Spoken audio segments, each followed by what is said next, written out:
आज हम logistics sector की दिग्गज जानी मानी कंपनी ब्लू डार्ट के बारे में बात करने वाले हैं।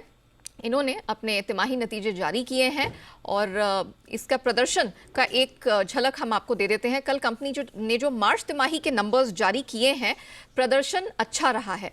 आय पर नजर डालें, 20% की वृद्धि दिखी है, 1166 करोड़ रुपए रही है। मुनाफा 52% बढ़कर 137 करोड़ रहा है। मार्जिन में हमने बिल्कुल मामूली सी गिरावट देखी है अगर हम इसे पिछले क्वार्टर से कंपेयर करते हैं तो। नतीजों के लिहाज से किस प्रकार के अहम ट्रिगर्स हैं, आगे कंपनी का और इंडस्ट्री का किस प्रकार का आउटलुक है, इस सब पर विस्तार से बात करेंगे। हमारे साथ कंपनी के CFO अनिल गंभीर जी जुड़ चुके हैं। मिस्टर गंभीर, गुड आफ्टरनून सर, बहुत स्वागत है आपका जी बिजनेस पे। सर, सबसे पहले तो बधाइयाँ, नंबर्स बहुत अच्छे रहे हैं आपके, हर फ्रंट्स पर हम देख रहे थे आपने कामयाबी हासिल की है, ना सिर्फ तिमाही आधार पर बल्कि एनुअली भी। सर, पहले तो आप हमें यही बताइए कि किन कारणों से आपने इतने अच्छे नंबर्स अचीव किए हैं, अहम ट्रिगर्स कौन से रहे? सबसे पहले आप सबको मेरा नमस्कार। एंड जहां तक बात है क्वार्टर के रिजल्ट की, तो क्वार्टर के रिजल्ट में जैसा कि हमने अभी डिक्लेयर किया है कल बोर्ड मीटिंग के बाद में, हमारा जो रियलाइजेशन है जो जो कि हमने जीपीआई लास्ट ईयर डिक्लेयर की थी, तो जीपीआई का हमने काफी हद तक इम्प्लीमेंटेशन किया है। तो इम्प्लीमेंटेशन के चलते हुए हमको थोड़ा सा उसे जो इन्फ्लेशन को कवर करने के लिए जीपीआई लेते हैं, उसका थोड़ा फायदा मिला है। साथ के साथ वॉल्यूम का ग्रोथ भी काफी अच्छा हुआ है, क्योंकि अभी इकोनॉमी में डिमांड अच्छी रही है, तो उसके चलते वॉल्यूम भी काफी हेल्दी ग्रोथ हुई है। तो दोनों के चलते ये जो हमारी तिमाही का रिजल्ट रहा है टॉप लाइन का, काफी अच्छा रहा है। सिमिलरली जब आप बात करते हैं पूरे साल की, तो साल में भी चूंकि इनिशियली काफी हद तक पहले पेंटअप डिमांड थी, उसके बाद में इकोनॉमी काफी स्ट्रॉन्ग डिमांड के साथ चल रही है, तो उसके चलते हुए हमारा जो टॉप लाइन है काफी अच्छे तरीके से ग्रो हुआ है। सर, आपने ये तो बता दिया कि किन किन फ्रंट से और किस कारणों से हमने मजबूती देखी। मैं आपके मार्जिन्स में सर इंटरेस्टेड हूँ। जी। Q4 के जो आपके मार्जिन्स हैं 25% देखे हम, उसे कंपेयर करते हैं पिछले साल के सिमिलर क्वार्टर से, मामूली सी गिरावट है। लेकिन सबसे इंटरेस्टिंग बात मैंने ये नोटिस की कि अगर हम पिछली 4 वित्त वर्ष को नोटिस करते हैं, उसमें लगातार कंसिस्टेंटली आपके मार्जिन्स में बढ़ोतरी दिखी है। 9%, 15%, 21% and then eventually latest financial year में 23%। ये कैसे आपने अचीव किया एंड गोइंग फॉरवर्ड इस पर क्या आउटलुक रहेगा?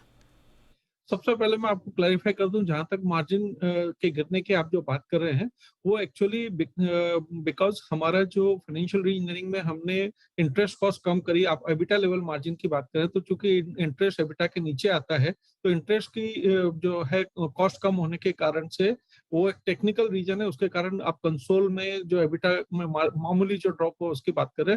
बट अदरवाइज अगर देखा जाए एबिटा के बाद में नीचे profit before tax and profit after tax दोनों काफी वृद्धि हुई है दोनों में, चाहे वो क्वार्टर की बात करें या फिर अपन पूरे साल की बात करें। जहां तक जो आपने ट्रेंड की बात करी है, आई थिंक ट्रेंड में जो हम पिछले 2 साल से काफी सारे जो इनिशिएटिव हमने लिए थे कॉस्ट एफिशिएंसी के लिए, वो सबका जो हमने एक्शन लिया था, चाहे वो मैन पावर प्रोडक्टिविटी की बात है, चाहे नेटवर्क में एफिशिएंसी लाने की बात है, या हम जो एयरक्राफ्ट जिस तरीके से लोड करते हैं उसकी वो सारी चीजें हैं, या फाइनेंशियल रीस्ट्रक्चरिंग जो हमने करी है, इन सब का रिजल्ट आप देख रहे हैं कि भाई हमको अभी दिख रहा है। सारे जो इनिशिएटिव थे सक्सेसफुल रहे हैं, डिलीवर कर रहे हैं।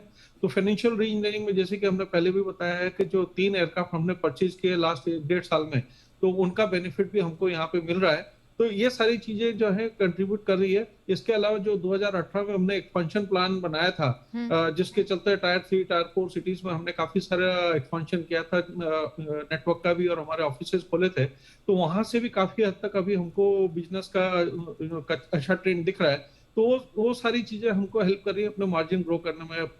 जो इसके अलावा जो हमने एफिशिएंसी प्रोग्राम किए, वो सब मिला के जी। हमारी एफिशिएंसी कंटिन्यू इंप्रूव हो रही है। सर, आगे के लिए कोई टारगेट्स आप सुझाएंगे? टारगेट तो नहीं दे पाऊंगा, हाँ, हाँ। बट ये जरूर कहना चाहूंगा मैं कि जो एक ट्रेंड आप देख रहे हैं, हाँ। हम उसके ऊपर काम करते रहेंगे, ओके। क्योंकि एक जर्नी है मार्जिन इंप्रूव करने की। बिल्कुल। जो जर्नी में हम अभी लगे हुए हैं, अभी हम रुके नहीं है, तो मेरे जी। ख्याल से जर्नी आगे हमको अच्छा ही रिजल्ट देगी। I am sure sir, I am sure. अच्छा जी। सर, एक और ऑब्जर्वेशन है जिस पर मैं आपका व्यू जानना चाहूंगी। हमने हाल फिलहाल में देखा कि आपकी जो इंडस्ट्री है, सेक्टर है, फंड रेजिंग हमने होते हुए यहाँ पर कुछ देखी हैं, फिर प्लस जो नया आईपीओ आ रहा है डिलीवरी का, जब हम इन सबको नोटिस करते हैं तो ये बहुत प्रीमियम वैल्यूएशंस पर आते हुए दिख रहे हैं आपके मुकाबले अगर हम देखें तो। हम ये समझना चाह रहे थे कि ये किस कारण से हो रहा है, वो ऐसा क्या अलग कर रहे हैं जो इतनी प्रीमियम वैल्यूएशन पर सामने आते हुए दिख रहे हैं।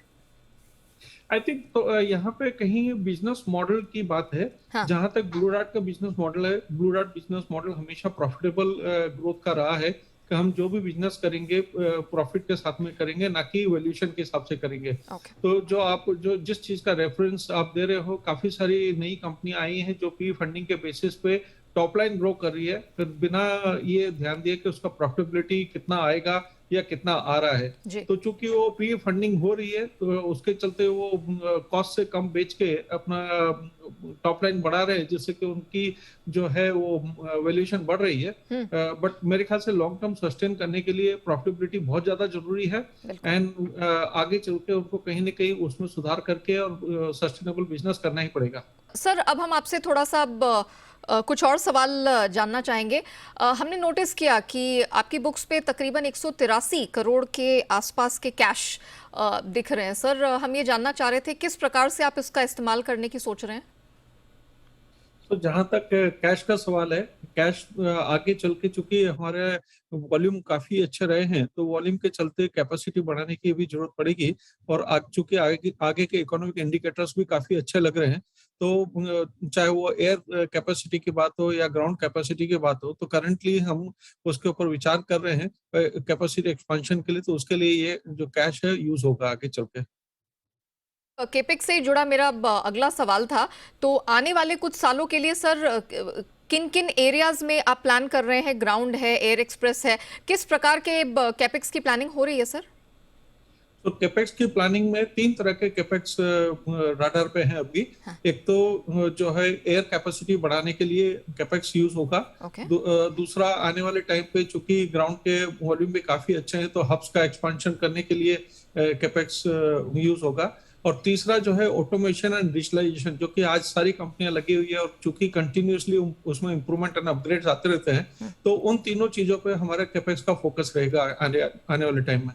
ओके, मिस्टर गंभीर sir, thank you so much आज हमारे साथ समय निकालकर जुड़ने के लिए, ना सिर्फ नतीजों पर बात करने के लिए बल्कि कंपनी के आगे के प्लान्स भी, सेक्टर के बारे में भी एक झलक हमारे दर्शकों के सामने रखने के लिए।